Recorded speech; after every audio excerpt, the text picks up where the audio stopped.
السلام عليكم. دي غاية حمام مصغرة، تمام.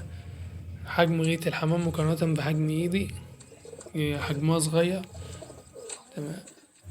هصور لكم الداير كله، هي كاملة كلها بالبيبان بتاعتها بكل. طبعا ده باب النضارة، ودي النضارة، ودي صورة أحمد مكي، فنان أحمد مكي. ودي صورة الحاج ماهر حوزي، ملك الحمام الصافي في مصر. يعتبر ده بابا الغواية في غاية الحمام.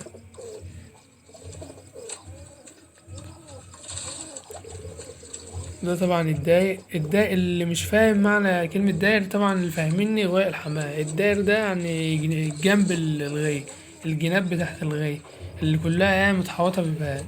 طبعا البيبان كلها بتتفتح زي ما انتوا شايفين، كل البيبان شغالة،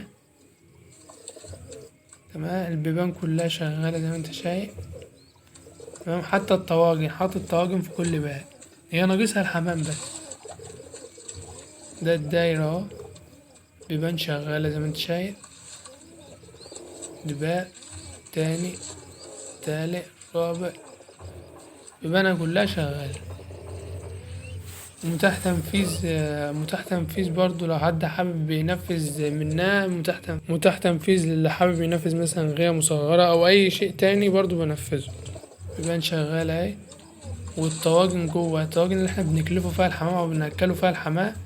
ودي سلاكة، دي السلاكة اللي احنا بنحط فيها الحمام مثلا لو رايحين نبيعوه. دي الدايرة اهو قدامكم، الداير كله بيبانه شغال زي ما انت شايف كده. هي ناقصها الحمام، يعني معلش، يعني هو التصوير مش احسن حاجة، بس يعني هي على قد امكانيات. واللي حابب ينافس مثلا شغل في المصورات، اي شغل مثلا تصميم حبه، يبعتلي وانا انفذه، متاح تنفيذه. ده طبعا ايه الغاية من بره، دي السلالم بتاعت الغاية اللي بتودي على الغاية، ودي بلكونة الغاية، ده الشباك بتاع الغاية، ودي البلكونة بتاعت الغاية. تفاصيلها كلها قدامكم اهي. بس هي على الحقيقة احسن من التصوير، معلش بقى على قد الامكانيات. يلا في رعاية الله.